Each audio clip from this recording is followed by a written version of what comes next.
HRO. Ukraine. October 6 in grave plan next to a field outside the Herza move. Residents stole and cleaned the garbage to make room for more graves. Working quietly, taking them away from the horror of those who had the day before. When dozens of people gathered in the local cafe to honor soldier who in a war against Russia. He hit missile and killed at least 52 people. It was one of most deadly attacks in 20-month fight.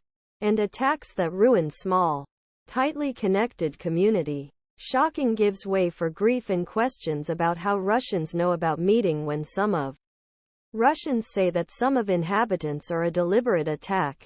Among those killed was 36-year-old Olya, survived by 3 children. His father Valery Kozier is preparing to bury him and his son-in-law. It would be better if he said, crying quietly. Oh my God. You can't punish me like that.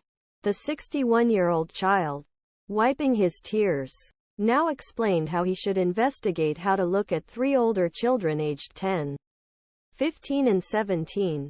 Kozier wants to bury Olya and her husband side by side. He told that wasn't in cafe on Thursday because worked as a security guard and worked as night shifts and so survived. Nearly 3 brothers. Both of them. President Volodymyr Zelensky in deliberate attack on civilians called a conspiracy to bury their killed parents was preparing conspiracy. Moscow refused to target civilians in a full-scale invasion, which was repeated on Friday in response to the Herza strike. One brother began to dig. The other took the thrown plastic bottles. We lost 18 people in a street where our parents live, said the third 41-year-old Yevhen Pyrozhak. Neighbors went on one side. A woman went on the other.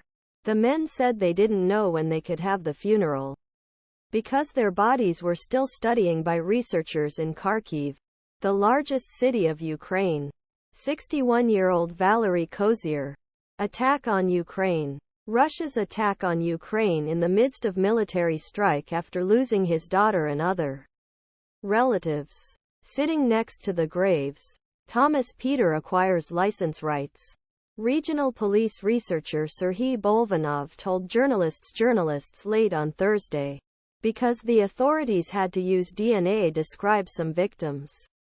Because their remnants were beyond recognition. 73-year-old Valentina Kozienko. Speaking near his home near the site Valentina Kozienko.